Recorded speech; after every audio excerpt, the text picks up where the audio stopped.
नमस्कार बच्चों, थर्मो के नेक्स्ट लेक्चर पर आप सबका स्वागत है। This is lecture number 9 and आज का टॉपिक है हमारा जूल थॉमसन इफेक्ट। क्या नाम है बेटा? Joule Thomson effect. It is a very very important point of thermodynamics. समझते हैं इसको।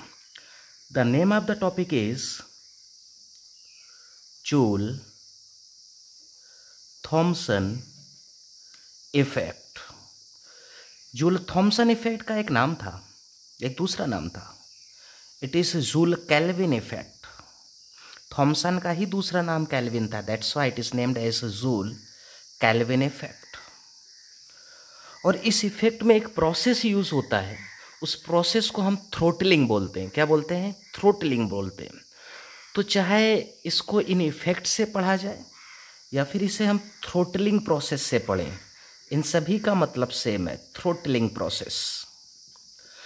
पढ़ो, टॉपिक का नाम क्या है? जूल थॉमसन इफेक्ट, या फिर it is also named as Joule Kelvin effect. इसी का एक नाम और है, it is also called throttling process. कौन सा प्रोसेस? बोलो मेरे साथ, थ्रोटलिंग प्रोसेस। केमिस्ट्री में ये थ्रोटलिंग नाम का वर्ड यूज नहीं है, समझ में आ रहा? ठीक है, लेकिन फिर भी हम इस वर्ड को यूज करके इस प्रोसेस को समझने की कोशिश करेंगे। क्लियर? आगे बढ़ते हैं। अगर जूल थॉमसन इफेक्ट के हम प्रिंसिपल की बात करें कि इस इफेक्ट का क्या प्रिंसिपल है, तो जरा गौर से समझना इसमें होता क्या है। चलो चालू करता हूं मैं। जूल थॉमसन इफेक्ट में क्या होता है कि जब भी कोई गैस एडियाबैटिकली एक्सपेंड करती है, बोलो मेरे साथ, जब भी कोई गैस कैसे एक्सपेंड करती है? एडियाबैटिकली एक्सपेंड करती है at constant enthalpy, at constant enthalpy, from the region of higher pressure to lower pressure, from the region of higher pressure to lower pressure। क्या क्या सीखा आपने? when a gas, a very very important line, when a gas expands, कैसे expand करें? Adiabatically. मतलब during expansion heat का surrounding के साथ कोई भी एक्सचेंज नहीं है, हीट का आदान प्रदान नहीं हो रहा है, हीट ना तो आ रही है और ना ही जा रही है। क्लियर है इतना? when a gas expand adiabatically at constant enthalpy, at constant enthalpy from a region of, पढ़ो क्या लिखा है? from a region of higher pressure to lower pressure, from a region of higher pressure to lower pressure, then gas produce cooling effect. तो जो gas है वो cooling effect produce करती है। इसका मतलब है कि वो गैस कूल हो जाती है। रुको, मार्कर चेंज करता। चलो देखो, गैस कैसे एक्सपेंड करे? एडियाबैटिकली एक्सपेंड करे। कब एक्सपेंड करे? एट कांस्टेंट एंथैल्पी एक्सपेंड करे। कहाँ से कहाँ एक्सपेंड करे? Higher pressure to lower pressure अगर एक्सपेंड करती है तो गैस कूल हो जाती है। गैस का टेम्परेचर, गैस का जो टेम्परेचर है वो टेम्परेचर फॉल कर जाता है। गैस का टेम्परेचर क्या कर जाता है? फॉल कर जाता है। मान लो पहले टेम्परेचर T1 था, बाद में टेम्परेचर T2, तो टेम्परेचर फॉल करने का मतलब है T1 is greater than T2। ये टेम्परेचर क्या हो गया? फॉल कर गया, गैस कूल हो गई, गैस ठंडी हो गई। बात समझा कि नहीं समझा? समझा। कोई दिक्कत है यहाँ तक? नहीं। ओके, फिर से एक बार रिपीट करूँ। जब भी कोई गैस, बोलो मेरे साथ, जब भी कोई गैस एडियाबैटिकली क्या करती है? एक्सपेंड करती है at constant enthalpy from the region of higher pressure to lower pressure, तो ऐसा करने पर गैस क्या हो जाती है? कूल हो जाती है, ठंडी हो जाती है, उसका टेम्परेचर डिक्रीज कर जाता है। समझ में आ गया इतना? कोई दिक्कत है यहाँ तक? नहीं। एक्सेप्ट, लेकिन कुछ गैसेस हैं जो कूलिंग इफेक्ट नहीं शो करती, हीटिंग इफेक्ट शो करते हैं। Except hydrogen, helium and neon, except hydrogen, helium and neon, which shows heating effect. मतलब इन तीनों गैसेस को अगर मैं एडियाबैटिकली एक्सपेंड करूं एट कांस्टेंट एंथैल्पी तो इनका टेम्परेचर राइज कर जाता है, इनका टेम्परेचर राइज कर जाता है, इनका टेम्परेचर इंक्रीज कर जाता है। समझा कि नहीं समझा? समझा। कोई दिक्कत है यहाँ तक? नहीं। क्लियर? तो ध्यान से सुनो। मोस्ट ऑफ द गैसेस, संसार में जितनी भी गैसेस, उनमें से most of the gases expand करने पर, कॉन्सेप्ट को छोटा कर रहा हूं मैं, most of the gases expand करने पर कूल होती हैं। लेकिन हाइड्रोजन, हीलियम और नियॉन, कौन कौन? हाइड्रोजन, हीलियम और नियॉन, ये तीन ऐसी गैसेस हैं जो एक्सपेंड करने पर कूल ना होकर हीट होती हैं। कूल ना होकर क्या होती हैं? हीट होती हैं। बात समझ में आया इतना? कोई डाउट है यहाँ तक? नहीं। ओके, अब ये समझते हैं कि मोस्ट ऑफ गैसेस क्यों कूलिंग इफेक्ट प्रोड्यूस करती है, तो चलो इसको इस तरफ समझ लेते हैं। एक काम करो, फर्स्ट लॉ ऑफ थर्मोडाइनमिक्स बताओ क्या होता है। Delta E is equal to Q plus W, adiabatically तो क्यू जीरो, तो डब्ल्यू इज इक्वल टू क्या आ जाएगा, डेल्टा ई। अब गैस एक्सपेंड कर रही है, मतलब work is done by the system, तो यहाँ माइनस लगाओ और यहाँ भी माइनस लगाओ, बोल हाँ या ना। हाँ, माइनस डब्ल्यू का मतलब क्या होता है, work is done by the gas, work is done by the gas. अब क्वेश्चन ये आया कि गैस वर्क क्यों कर रही है, तो आप गैस को क्या कर रहे हैं, एक्सपेंड कर रहे हैं। बेटा जब भी कोई गैस एक्सपेंड होगी तो उस गैस को उन गैस के मॉलिक्यूल्स के बीच में लगने वाले इंटरमॉलिकुलर फोर्स ऑफ अट्रैक्शन के अगेंस्ट जाना पड़ेगा। गैस के मॉलिक्यूल्स को during expansion intermolecular force of attraction के अगेंस्ट जाना पड़ेगा। और जब भी दो चीज़ें इंटरमॉलिकुलर फोर्स ऑफ अट्रैक्शन के अगेंस्ट जाएंगी, फोर्स ऑफ अट्रैक्शन के अगेंस्ट जाएंगी, तो उन्हें वर्क करना पड़ेगा। क्या करना पड़ेगा, वर्क करना पड़ेगा। तो work is done by the gas to overcome the intermolecular force of attraction between molecules, intermolecular force of attraction between molecules. सोच कर देखो, मॉलिक्यूल्स के बीच में जो इंटरमॉलिकुलर फोर्स ऑफ अट्रैक्शन है, अगर ये ओवरकम हुआ ही नहीं तो गैस एक्सपेंड नहीं होगी, गैस के मॉलिक्यूल्स दूर दूर नहीं जाएंगे, तो फिर वहाँ पर गैस का expansion is not possible. Clear हो गया इतना, ठीक, okay. Work is done by the gas will be equal to minus delta E का मतलब होता है डिक्रीज इन इंटरनल एनर्जी। किस में डिक्रीज आया, इंटरनल एनर्जी में डिक्रीज आया। मतलब वो जो गैस है अपने इंटरनल एनर्जी के लॉस के बेसिस में काम कर रहे, अपने इंटरनल एनर्जी का यूज करके, अपनी इंटरनल एनर्जी खर्चा करके काम कर रही है। और internal energy is a function of temperature, internal energy is a function of temperature. याद करो, बड़ा बड़ा लिखाया था मैंने कि इंटरनल एनर्जी टेम्परेचर पे डिपेंड करती है। अगर इंटरनल एनर्जी डिक्रीज करेगी तो टेम्परेचर भी क्या करेगा, डिक्रीज करेगा। बोल सही कि गलत, सही, कोई कंफ्यूजन है यहाँ तक नहीं। तो गैस को एक्सपेंड करने के लिए गैस को अपने इंटरमॉलिकुलर फोर्स ऑफ अट्रैक्शन के अगेंस्ट काम करना पड़ता, और उस इंटरमॉलिकुलर फोर्स ऑफ अट्रैक्शन को ओवरकम करने के लिए गैस को अपनी इंटरनल एनर्जी खर्चा करनी पड़ती। और गैस अगर अपनी इंटरनल एनर्जी को खर्चा करेगी तो उसका टेम्परेचर फॉल करेगा, और टेम्परेचर फॉल करेगा तो गैस ठंडी हो जाएगी, गैस कूलिंग इफेक्ट प्रोड्यूस करेगी। कौन सा इफेक्ट प्रोड्यूस करेगी, कूलिंग इफेक्ट प्रोड्यूस करेगी। बात समझा कि नहीं समझा, समझा। कोई डाउट है यहाँ तक नहीं। ये गैसेस क्यों हीटिंग इफेक्ट प्रोड्यूस करती, इनकी बातें बाद में होंगी। क्लियर हो गया इतना, कोई कंफ्यूजन है यहाँ तक नहीं, ओके आगे बढ़ते हैं। यहाँ पर देखो लिखा हुआ है कांस्टेंट एंथैल्पी। अगर कोई प्रोसेस जैसे यहाँ पर एक्सपेंशन हो रहा है एडियाबैटिकली, तो अगर कोई प्रोसेस कांस्टेंट एंथैल्पी पर होता है, कहाँ होता है, कांस्टेंट एंथैल्पी, तो उस प्रोसेस को हम बोलते हैं आइसेंथैल्पिक, या फिर इसी का दूसरा नाम होता है, अब जगह नहीं है, आइसेंथैल्पिक, या फिर इधर लिखता हूं मैं आइसोइंथैल्पिक।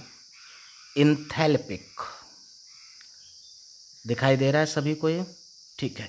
पढ़ो ये क्या लिखा हुआ है, आइसेंथैल्पिक या फिर आइसोइंथैल्पिक। आइसो का मतलब क्या होता है, सेम। एंथैल्पी का मतलब क्या है, इंथैल्पी। तो एक ऐसा प्रोसेस जो कांस्टेंट इंथैल्पी पर क्या करते हैं, प्रोसीड हो, एक ऐसा प्रोसेस जो कांस्टेंट इंथैल्पी पर प्रोड्यूस हो, उसे आइसेंथैल्पिक या आइसोइंथैल्पिक प्रोसेस बोलते हैं। समझ में आ गया इतना, कोई डाउट है यहाँ तक किसी को नहीं, ओके आगे बढ़ते हैं। अब मैं यहाँ पर क्या कर रहा हूँ, एक यहाँ पे एक छोटा सा टिक लगाया, मतलब हम यहाँ से पढ़ना चालू करेंगे और यहाँ तक पढ़ेंगे। गौर करना, यहाँ से चालू करेंगे और यहाँ तक पढ़ेंगे। पढ़ो क्या लिखा हुआ है, एक गैस है, एडियाबैटिकली एक्सपेंड कर रही है, अच्छी बात है। जब वो एडियाबैटिकली एक्सपेंड कर रही है तो उसका एंथैल्पी क्या है, कांस्टेंट है। एंथैल्पी क्या है, कांस्टेंट है। और कहाँ से कहाँ एक्सपेंड कर रही है, higher pressure to lower pressure. तो ये जो भी प्रोसेस लिखा हुआ है, ये जो भी प्रोसेस लिखा हुआ है, इसी प्रोसेस को हम थ्रोटलिंग प्रोसेस बोलते हैं।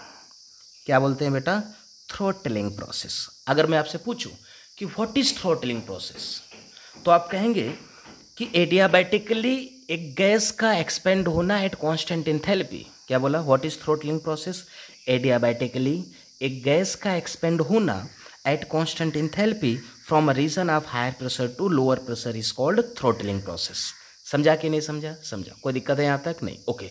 अभी आपने यहाँ से यहाँ सीखा, अब एक काम करते हैं, यहाँ से वहाँ की तरफ चलते, इधर से उधर की तरफ चलते। क्लियर। ये जो वर्ड है थ्रोटलिंग, थ्रोटलिंग का मतलब होता है रोकना। थ्रोटलिंग का मतलब क्या होता है बेटा? रोकना।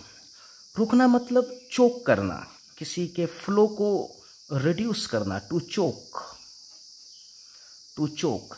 थ्रोटलिंग थ्रोट से आया, थ्रोट की थ्रोटलिंग करना मतलब गला दबाना, गला दबा के मार देना, थ्रोटलिंग कहलाता। अब आप ही बताओ, अगर आप किसी चीज़ को चोक करेंगे या किसी चीज़ को रोकने की कोशिश करेंगे या किसी चीज़ को आप फोर्सफुली दबाएंगे तो फ्लो कम होने लगेगा कि नहीं होने लगेगा? होने लगेगा। और समझते हैं इस थ्रोटलिंग प्रोसेस को। सपोज करो कि मैंने आपके गले को पकड़ लिया।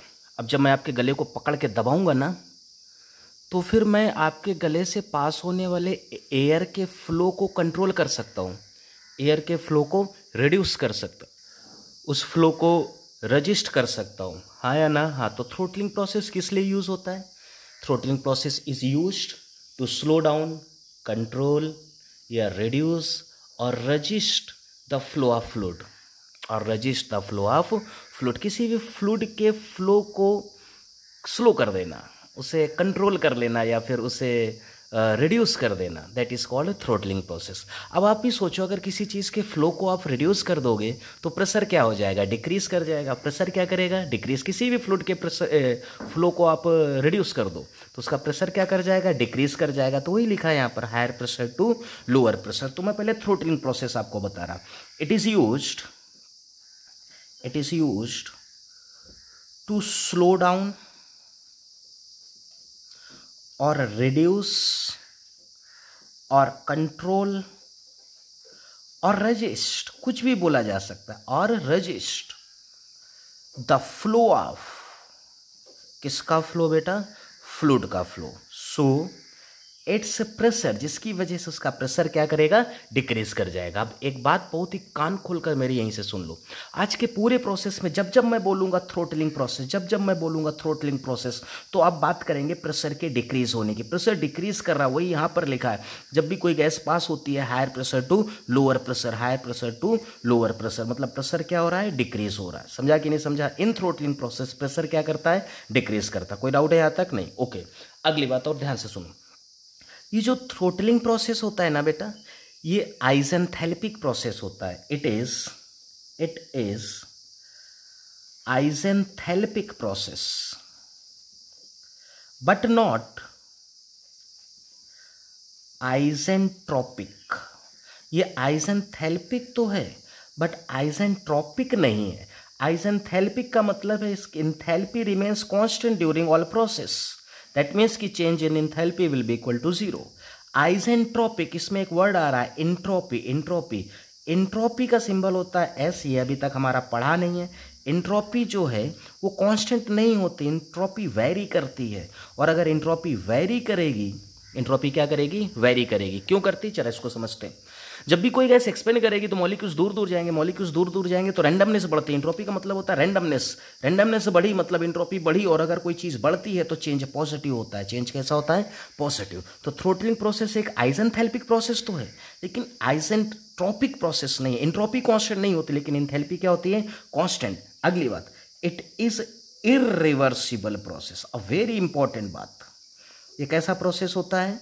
इररिवर्सिबल प्रोसेस होता है। बात समझा कि नहीं समझा? समझा। कोई डाउट है यहाँ तक? नहीं। अगली बात, heat is not allowed to flow. Heat is नको अलाउ टू फ्लो। ऊपर ही लिखा है। ये प्रोसेस कैसा है? Adiabatically. Heat is not allowed to flow मतलब Q इज इक्वल टू क्या होगा? जीरो। तो यहाँ पर मैंने जो भी लिखा है वो सब यहीं से उठा कर लिखा। देखो, गैस कहाँ से कहाँ पास होती है? Higher pressure to lower pressure, मतलब प्रेशर क्या हो गया? रिड्यूस। एंथैल्पी कांस्टेंट होती है, मतलब ये एक आइसेंथैल्पिक प्रोसेस है, ये एक रिवर्सिबल प्रोसेस है, एंड इट इज एडियाबैटिकली, मतलब heat is not allowed to flow between system and surrounding. समझा कि नहीं समझा? समझा। कोई डाउट है यहाँ तक? नहीं। आगे देखो, नेक्स्ट सपोज करो ये आपका गला है, ये आपका क्या है? गला। और इस गले को मैंने पकड़ लिया यहाँ पर। अब गले को पकड़ मतलब ये ट्यूब है, ट्यूब में मैंने एक थ्रोटल लगा दिया। क्या लगा दिया बेटा? थ्रोटल। अब थ्रोटल क्या करेगा? रिड्यूस द प्रेशर या फिर reduce the flow of fluid. ये एक रेजिस्टेंस है, ये एक resistance in the path of the flow of the fluid.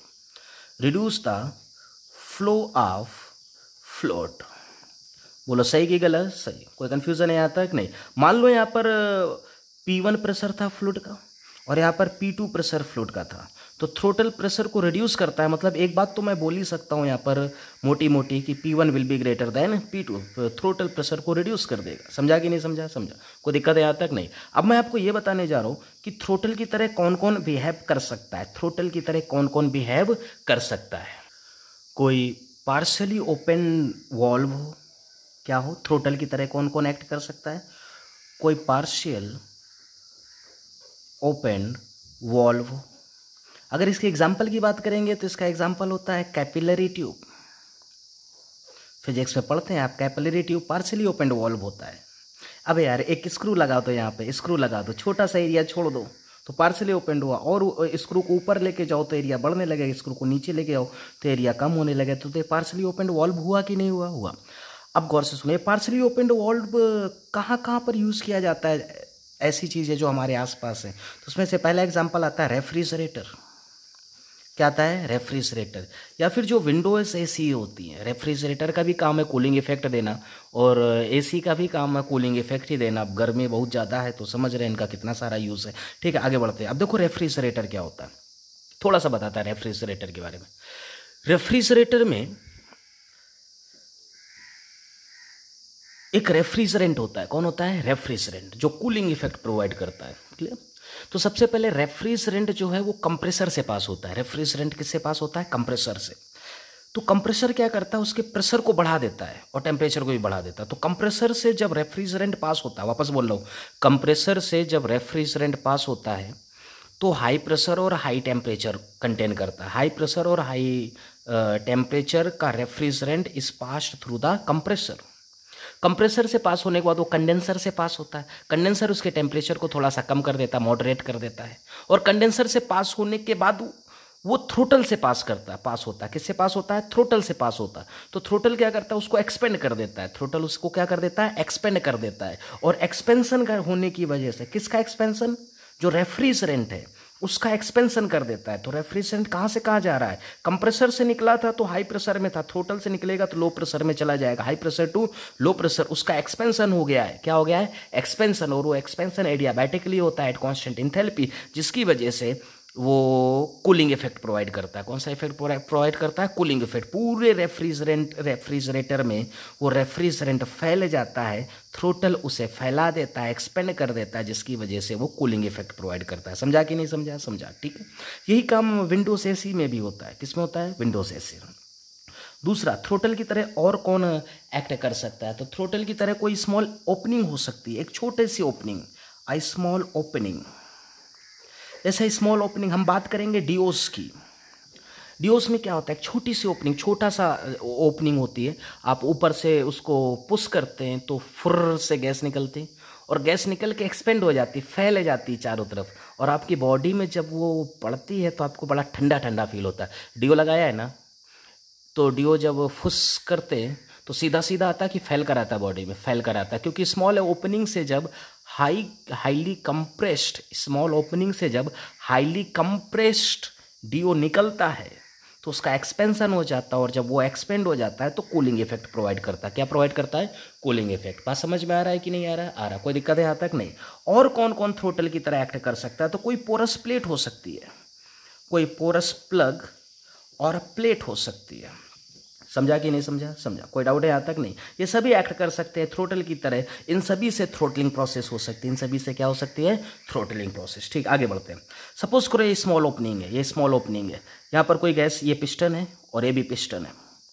This is piston and it is also piston. गौर से देखते जाओ, ये दोनों पिस्टन है। ठीक है, यहाँ पर कोई गैस भरी हुई है। इस गैस का टेम्परेचर था T1। टेम्परेचर कितना था? T1। क्लियर? हमने इस गैस को P1 प्रेशर से फोर्स किया कि उसकी थ्रोटलिंग हो जाए, तो हो गई थ्रोटलिंग। यहाँ पर जो गैस है उसका टेम्परेचर T2 है और इधर से इधर गैस आने की वजह से ये पिस्टन जो प्रेशर है वो P2 फील कर रहा है। कितना फील कर रहा है? P2। तो P1 प्रेशर से गैस को धक्का दिया गया तो इधर जो ये पिस्टन है ये P2 प्रेशर को फील कर रहा है। बोल सही कि गलत? सही। कोई कन्फ्यूजन है यहाँ तक? नहीं। यहाँ पर कंप्रेस्ड गैस है, यहाँ पर एक्सपेंस गैस है, यहाँ पर हाई प्रेशर, यहाँ पर लो प्रेशर। जितना ज़्यादा प्रेशर में डिफरेंस होगा, जितना ज़्यादा प्रेशर में डिफरेंस होगा दोनों साइड, जितना ज़्यादा प्रेशर में डिफरेंस होगा उतना ही ज़्यादा दोनों साइड टेम्परेचर में भी डिफरेंस होगा, उतना ही ज़्यादा दोनों साइड टेम्परेचर में भी क्या होगा? डिफरेंस होगा। समझ लो इस बात को गौर से। जितना ज़्यादा प्रेशर में डिफरेंस उतना ही ज़्यादा दोनों तरफ टेम्परेचर में भी क्या होगा? डिफरेंस होगा। कोई दिक्कत है यहाँ तक? नहीं। क्लियर? ठीक है। तो अगर इतनी बात समझ में आ गई तो कुछ इंपॉर्टेंट बातें देखो। अब इंपॉर्टेंट बातें। पहली बात, जब थ्रोटलिंग होती है तो किसी भी फ्लूइड का प्रेशर डिक्रीज कर जाता है। थ्रोटलिंग ऑलवेज कांस्टेंट इंथैल्पी पर होती है, मतलब डेल्टा एच की वैल्यू कितनी होगी? 0। डेल्टा एच की वैल्यू कितनी होगी? 0। चलो डेल्टा एच 0, इस बात को प्रूफ कर लेते हैं। इधर आ जाओ, प्रूफ करते हैं इस बात को। एक काम करो, जब तुमने इस पिस्टन को प्रेस किया, इधर से P1 प्रेशर अप्लाई किया तो पिस्टन इधर आ जाएगा। सपोज करो कि V1 वॉल्यूम में चेंज है, इसमें लगने वाला प्रेशर P2 है तो पिस्टन यहाँ पर आ गया। सपोज करो यहाँ पर वॉल्यूम V2 है। Here is a work is done on the gas and this is work is done by the gas. Work is done on the gas, this is work is done by the gas. तो मैं यहाँ पर लिखने जा रहा हूँ, इस बात को प्रूफ कर रहे हैं हम लोग।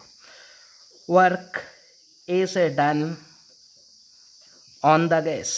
ये किस साइड होगा? लेफ्ट साइड होगा। पॉजिटिव आएगा P1 V1, pressure P1, volume में change V1। Work is done by the gas. ये गैस एक्सपेंड हुई ना, तभी तो पिस्टन इधर गया। By the gas, work is done by the gas, तो ये हो जाएगा माइनस P2 V2। तो मैं आपसे कहूँगा कि टोटल वर्क डन कितना होगा?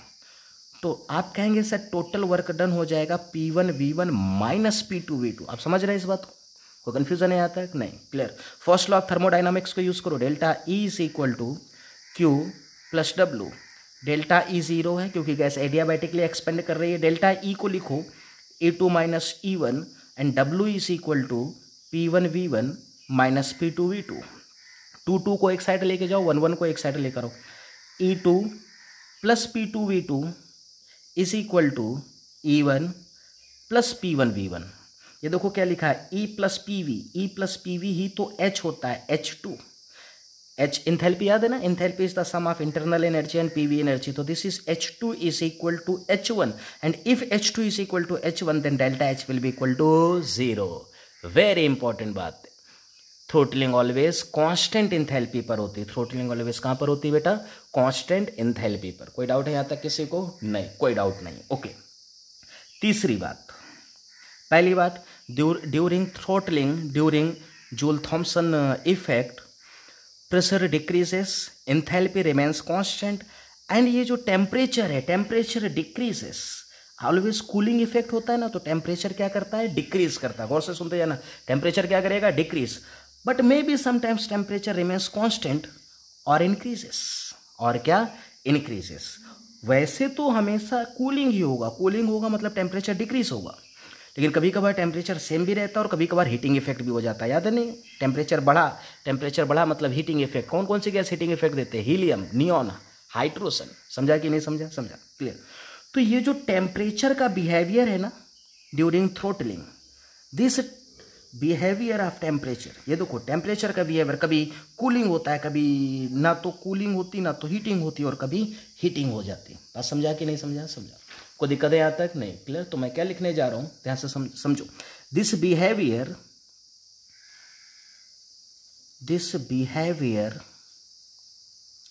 स्पेलिंग देख लेना, of temperature during throttling process, this behaviour of temperature during throttling process was described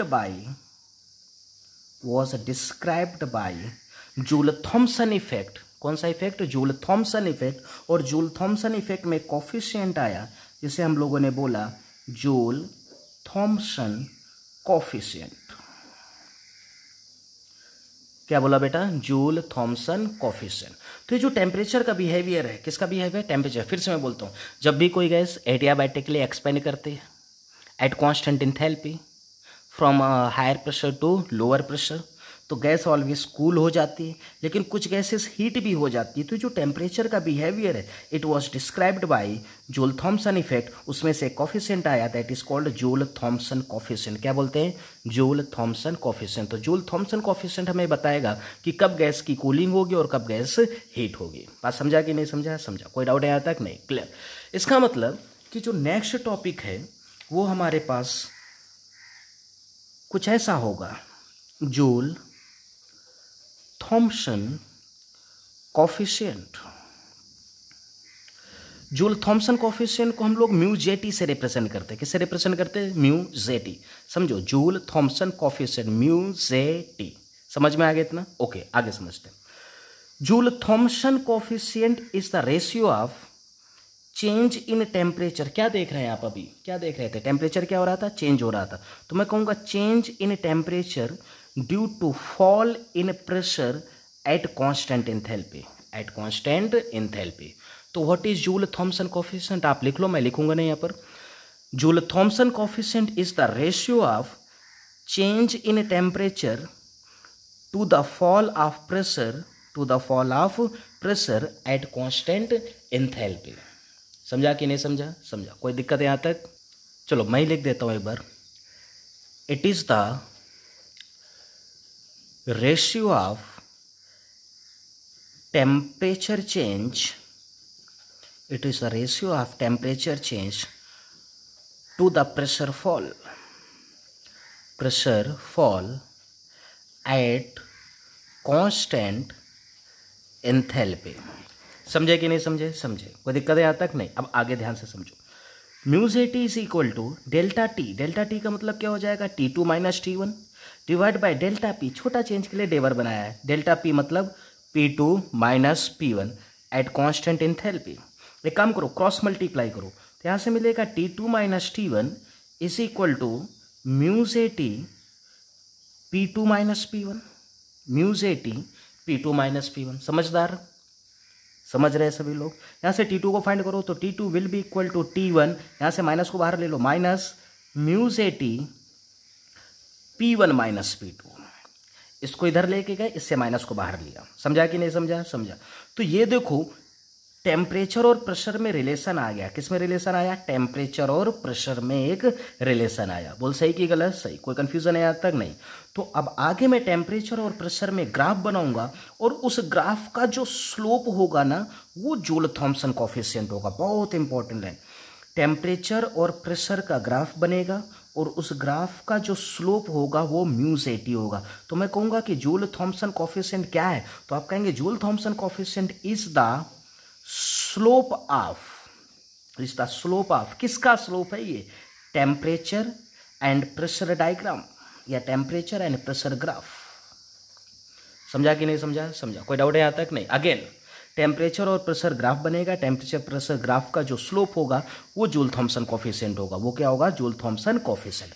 अब किसी भी ग्राफ का स्लोप पॉजिटिव हो सकता है, नेगेटिव हो सकता है या जीरो हो सकता है। तो मैंने कहा आपसे कि इफ जूल थॉम्सन कोएफिशिएंट मतलब वो जो डायग्राम है, वो जो ग्राफ है, उसका जो स्लोप है mu JT is less than zero. Less than zero मतलब समझ रहे हैं आप? नेगेटिव हो। अब गौर से समझो इन सारी बातों को, ठीक है? फिर से देखो, अगर म्यू जेटी नेगेटिव है, म्यू जेटी नेगेटिव, तो नेगेटिव और नेगेटिव क्या हो गया? पॉजिटिव। मतलब T1 में कुछ ऐड होकर T2 आएगा। मतलब T2 बड़ा होगा T1 से, T1 से बड़ा होगा T2। मतलब इनिशियल टेम्परेचर से फाइनल टेम्परेचर ज़्यादा है, मतलब टेम्परेचर राइज हो गया है। और टेम्परेचर राइज होगा, अगर टेम्परेचर राइज हुआ तो वहाँ पर heating effect is observed. Very important, heating effect is observed. अगर mu JT is less than zero तो T1 will be less than T2, मतलब temperature increase, that means heating effect is observed. अगर उस line का, उस graph का slope zero है, slope क्या है? जीरो। ये म्यू जेटी जीरो हो गया तो T2 will be equal to T1, मतलब T1 is equal to T2। T1 is equal to T2 मतलब टेम्परेचर रिमेन्स कांस्टेंट। एंड तीसरी बात, अगर स्लोप पॉजिटिव है, ग्राफ का स्लोप कैसा है? पॉजिटिव। ये स्लोप पॉजिटिव है तो ये ओवरऑल नेगेटिव हो जाएगा, ओवरऑल नेगेटिव मतलब T1 में कुछ सबस्ट्रैक्ट होकर T2 आ रहा है, T1 में कुछ सबस्ट्रैक्ट होकर T2 आ रहा है। इसका मतलब तुम समझ रहे हो कि T2 छोटा है, T2 छोटा है मतलब T1 is greater than T2, T1 is greater than T2। Initial temperature ज़्यादा है, फाइनल टेम्परेचर कम है आफ्टर एक्सपेंशन, तो टेम्परेचर फॉल हुआ और टेम्परेचर फॉल हुआ, दैट मीन्स कि कूलिंग इफेक्ट इज ऑब्जर्व्ड। कौन सा इफेक्ट ऑब्जर्व होगा? कूलिंग इफेक्ट ऑब्जर्व होगा। तो ये तीनों बातें बहुत इंपॉर्टेंट, याद करो अभी मेरे साथ। μJT अगर लेस देन 0 है तो टेम्परेचर फॉल कर जाएगा, सॉरी टेम्परेचर इंक्रीज कर जाएगा। वापस बोलता हूँ, μJT अगर लेस देन 0 तो टेम्परेचर इंक्रीज करेगा, टेम्परेचर इंक्रीज मतलब हीटिंग इफेक्ट होगा। और μJT अगर ग्रेटर देन 0, μJT अगर पॉजिटिव, μJT क्या है? टेम्परेचर, जूल थॉम्सन कोफिशिएंट अगर पॉजिटिव है तो टेम्परेचर फॉल करेगा, टेम्परेचर फॉल करेगा तो कूलिंग इफेक्ट आएगा। कौन सा इफेक्ट आएगा? Cooling effect. बात समझा कि नहीं समझा? समझा। कोई डाउट है यहाँ तक? नहीं, ओके। अब कुछ और इंपॉर्टेंट बातों को देखेंगे, इंपॉर्टेंट बातें। पहली बात, in the case of ideal gas, हम अलग अलग पढ़ेंगे, आइडियल गैस का केस अलग और रियल गैस का केस अलग। तो in the case of ideal gas, ideal gas के केस में बच्चा क्या होता है कि μJT इज इक्वल टू 0 होता है। जूल थॉम्सन कोफिशिएंट कितना होता है? 0। याद रखो इसको।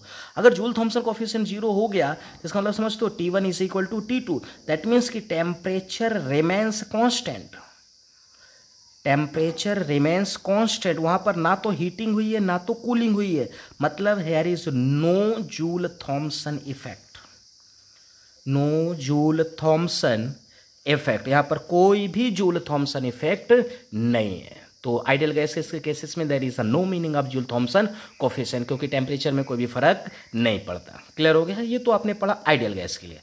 अब हम पढ़ेंगे यही बात रियल गैस के लिए। तो मैं आपसे कहूंगा फॉर रियल गैस, तो आप कहेंगे सर कि in the case of real gas μJT joule Thomson coefficient में बी लेस देन 0 और ग्रेटर देन 0। अगर लेस देन 0, अगर लेस देन 0 तो टेम्परेचर इंक्रीज करेगा, टेम्परेचर इंक्रीज मतलब हीटिंग इफेक्ट, हीटिंग इफेक्ट। और अगर μJT पॉजिटिव, μJT कैसा? पॉजिटिव। याद करो बच्चे कंफ्यूज हो जाते हैं। देखो ये साइन याद है आपको, लेस देन, तो यहाँ भी याद रखो लेस देन, पहले कम बाद में ज़्यादा, मतलब हीटिंग इफेक्ट। ग्रेटर देन याद करने का तरीका, μJT ग्रेटर देन तो T1 ग्रेटर देन, ऐसे याद करो। μJT ग्रेटर देन 0 तो T1 ग्रेटर देन T2, मतलब इनिशियल टेम्परेचर ज़्यादा बाद में टेम्परेचर कम, मतलब टेम्परेचर फॉल हुआ, टेम्परेचर फॉल हुआ मतलब कूलिंग इफेक्ट। कौन सा इफेक्ट होगा बेटा? Cooling effect. बात समझ में आ रहा है इतना? कोई डाउट है किसी को यहाँ तक? नहीं, क्लियर, ओके। अब ये जो रियल गैसेस का हीटिंग इफेक्ट या कूलिंग इफेक्ट है on the basis of Joule Thomson coefficient, इसको समझने के लिए हमें एक ग्राफ पढ़ना पड़ेगा, टेम्परेचर वर्सेस प्रेशर ग्राफ। कौन सा graph? Temperature versus pressure graph at constant enthalpy, temperature versus pressure graph at constant enthalpy. तो चलो चालू करता हूं, मैं पढ़ाता आपको ग्राफ, गौर करो। This is temperature axis and this is pressure axis. Temperature versus pressure graph at constant enthalpy कुछ इस टाइप का बनता है। अब जैसा है बेटा वैसा पढ़ना पड़ेगा, कैसे बना कैसे नहीं बना इसका कोई मतलब नहीं है, ठीक है। तो जरा देखो ये ग्राफ कुछ ऐसा बनता है, पहले देखो इंक्रीज कर रहा है टेम्परेचर, ये ग्राफ उल्टा बनेगा, इधर से इधर चलेंगे, वापस बोलता हूँ इधर से इधर को ग्राफ पढ़ेंगे, क्योंकि pressure always reduce during throttling process.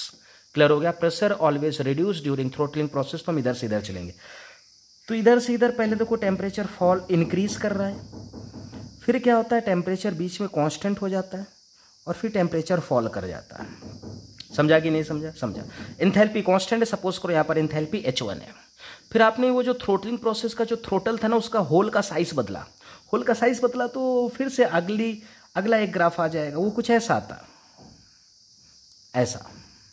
Suppose करो H2 एंथैल्पी पे फिर से होल को चेंज किया, होल के साइज को चेंज किया। अब कैसे चेंज करते क्या करते वो सब अब सिलेबस का हिस्सा नहीं, वो फिर इंजीनियरिंग में जाके पढ़ोगे, जूल थॉम्सन इफेक्ट या मैकेनिकल इंजीनियरिंग में आपको पढ़ाया जाएगा वहाँ पर। आगे देखते जाओ, टेम्परेचर इंक्रीज कर रहा है, फिर कांस्टेंट हो गया और फिर फॉल कर गया, फिर क्या कर गया? फॉल कर गया। ये मान लो H3 एंथैल्पी, ये H1 एंथैल्पी, H2 एंथैल्पी और ये H3 एंथैल्पी। समझ में आया इतना? कोई दिक्कत है यहाँ तक? नहीं, ओके। अब देखो क्या हो रहा है, temperature increases, remains constant, then decreases, temperature increases, remains constant, decreases, temperature increases, remains constant, यहाँ मान लो constant है, then decreases। क्लियर हो गया इतना? कोई कंफ्यूजन है यहाँ तक? नहीं, ओके। अब इन सभी ग्राफ में एक ऐसा पॉइंट आ रहा है, ध्यान दो, एक ऐसा पॉइंट आ रहा है जिस पॉइंट पर स्लोप जीरो है।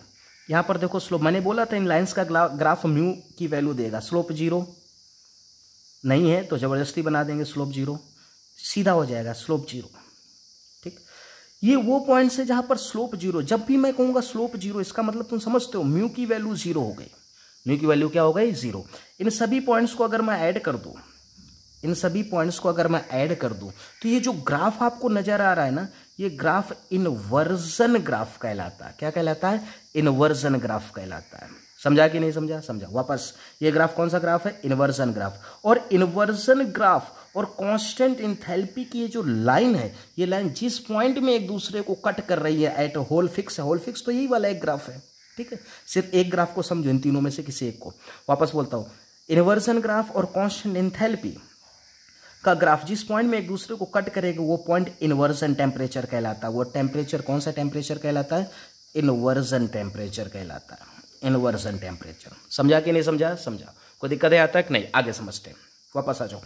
इनवर्जन ग्राफ जो है, इस इनवर्जन लाइन जो है, इनवर्जन लाइन बोलो ग्राफ की जगह, ये जो इनवर्जन लाइन है वो इस ग्राफ को दो हिस्से में बांट देती है। एक हिस्सा है, देखो ऐसा है ग्राफ, एक हिस्सा इधर वाला इनसाइड, उधर वाला आउटसाइड, इधर वाला लेफ्ट, उधर वाला राइट। क्लियर है? मैं कैसा ही बोल सकता हूँ, inside, outside, left, right. Clear? तो ये वाला हिस्सा लेफ्ट साइड है और ये वाला हिस्सा राइट साइड है। तो वापस, ये जो इन्वर्जन लाइन है वो टेम्परेचर प्रेशर ग्राफ को, temperature pressure graph at constant enthalpy को दो हिस्से में बांट देती है। एक हिस्सा लेफ्ट हिस्सा और दूसरा हिस्सा राइट हिस्सा। अब चलो राइट हिस्से को देखते हैं। राइट हिस्से में जो लाइन है, इस लाइन का स्लोप देखो, इस लाइन का अगर स्लोप आप देखेंगे तो ये स्लोप नेगेटिव आ रहा है, तो म्यू की वैल्यू इस हिस्से में, राइट हिस्से में नेगेटिव होगी।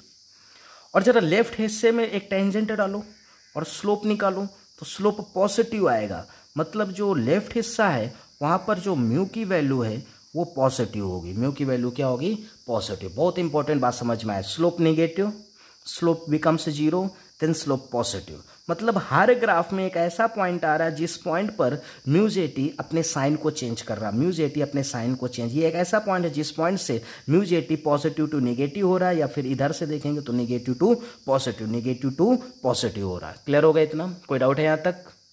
तो इन्वर्जन टेम्परेचर को हम कैसे डिफाइन कर सकते हैं कि इन्वर्जन टेम्परेचर एक ऐसा टेम्परेचर है जिस टेम्परेचर पर जूल थॉमसन कोएफिशिएंट अपने साइन को चेंज करता है, पॉजिटिव टू नेगेटिव या फिर नेगेटिव टू पॉजिटिव। तो मैं डेफिनेशन लिखता हूँ, इन्वर्जन टेम्परेचर एक ऐसा टेम्परेचर है at which Joule Thomson coefficient change its sign. Joule Thomson coefficient अपने साइन को क्या करता है? चेंज करता है। क्लियर है? दूसरी बात, at inversion temperature mu's equal to zero, और जब भी म्यूज इक्वल टू जीरो होता है तो ना वहां पर हीटिंग इफेक्ट होता है और ना ही कूलिंग इफेक्ट। तो इन्वर्जन टेम्परेचर एक ऐसा टेम्परेचर है एट विच नको हीटिंग इफेक्ट,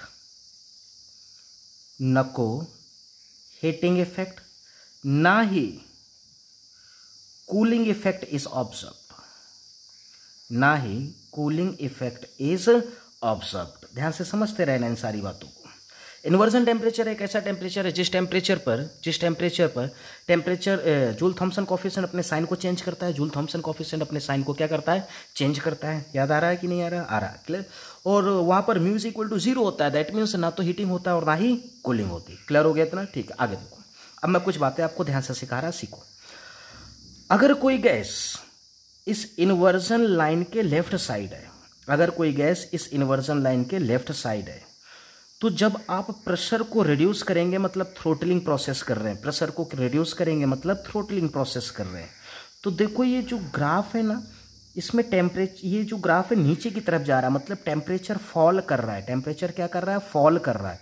देख रहा है? इसको देखो, इसको देखो, नीचे जा रहा है, टेम्परेचर फॉल कर रहा है। प्रेशर को रिड्यूस कर रहे हैं, प्रेशर को रिड्यूस करने पर इस ग्राफ में क्या हो रहा है बेटा? प्रेशर को रिड्यूस करने पर टेम्परेचर फॉल हो रहा है, और अगर टेम्परेचर फॉल होगा तो यहाँ पर कूलिंग इफेक्ट ऑब्जर्व होगा। कौन सा इफेक्ट ऑब्जर्व होगा?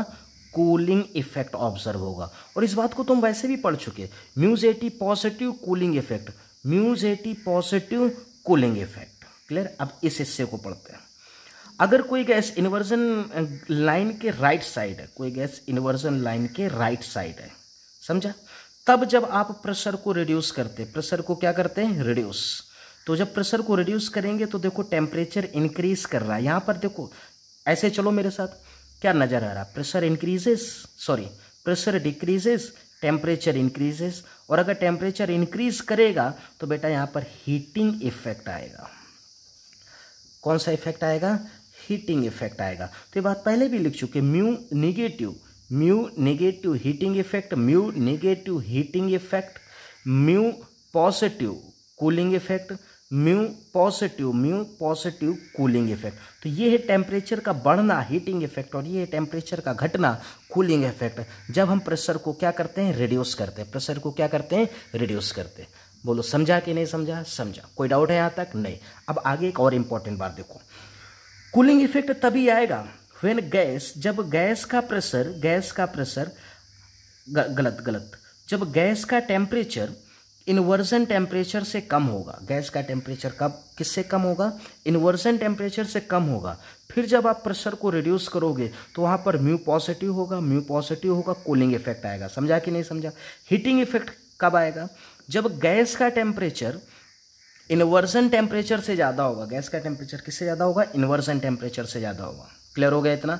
फिर जब आप थ्रोटलिंग करेंगे, मतलब प्रेशर को रिड्यूस करेंगे, तो गैस हीट हो जाएगी। गैस क्या हो जाएगी, हीट। तो it is a very important for cooling effect, gas का टेम्परेचर इन्वर्जन टेम्परेचर से कम होना चाहिए। क्या बोला, गैस का टेम्परेचर किससे कम होना चाहिए, इन्वर्जन टेम्परेचर से कम होना चाहिए। बात समझा कि नहीं समझा, समझा। मैं यहाँ पर लिख देता हूँ वेरी इंपॉर्टेंट बात, फॉर कूलिंग इफेक्ट, जो गैस है, अरे यार, जो गैस है उसका टेम्परेचर इन्वर्जन टेम्परेचर से, किससे, उस गैस के इन्वर्जन टेम्परेचर से कम होना चाहिए। अगर ऐसा हुआ तो ही कूलिंग होगी, अदरवाइज वहाँ पर कूलिंग होने वाली नहीं, वहाँ पर हीटिंग हो जाएगी। क्लियर हो गया इतना, कोई डाउट है यहाँ तक, नहीं, ठीक है। आगे देखो, अब अगर इसमें मैं एक एग्जांपल की बात करूं, जैसे मैं बात कर रहा हूं हाइड्रोजन गैस की, किसकी बात कर रहा, हाइड्रोजन गैस। अब हाइड्रोजन गैस के लिए जब मैं टेम्परेचर वर्सेस प्रेशर ग्राफ बना रहा, तो वो ग्राफ कुछ ऐसा बना, वो ग्राफ ऐसा बना, जहाँ पर स्लोप कांस्टेंट आ रहा, उसके करस्पॉन्डिंग टेम्परेचर इन्वर्जन टेम्परेचर होगा। और हाइड्रोजन गैस का जो इन्वर्जन टेम्परेचर है वो -80 डिग्री सेल्सियस है। क्या है, -80 डिग्री सेल्सियस। ध्यान से सुनते जाना, मैंने बताया था कि हाइड्रोजन, हीलियम और नियॉन रूम टेम्परेचर पर एक्सपेंड करने पर ये हीटिंग इफेक्ट शो करते। क्यों, उसका रीजन, उसका एक्सप्लेनेशन। हाइड्रोजन गैस का इन्वर्जन टेम्परेचर -80 डिग्री सेल्सियस है, बोला हाँ या ना, हाँ। अब अगर मैं कहूँ कि हाइड्रोजन गैस रूम टेम्परेचर पे, तो रूम टेम्परेचर तो बहुत ही ज़्यादा है। मतलब हाइड्रोजन गैस अपने इन्वर्जन टेम्परेचर से ज़्यादा टेम्परेचर पे, तो कौन सा इफेक्ट शो करेगी, हीटिंग इफेक्ट शो करेगी। बोला हाँ या ना, हाँ। कोई कंफ्यूजन है यहाँ तक, नहीं। इसी वजह से एट रूम टेम्परेचर, पढ़ो क्या लिखा है, एट रूम टेम्परेचर, जब थ्रोटलिंग करते हैं तो हाइड्रोजन गैस गर्म हो जाती है, कूल नहीं होती है, गर्म हो जाती है। समझा कि नहीं समझा। फिर अगर कोई कहे कि फॉर कूलिंग क्या करना चाहिए, तो अगर आपको कूलिंग करनी है हाइड्रोजन गैस की, तो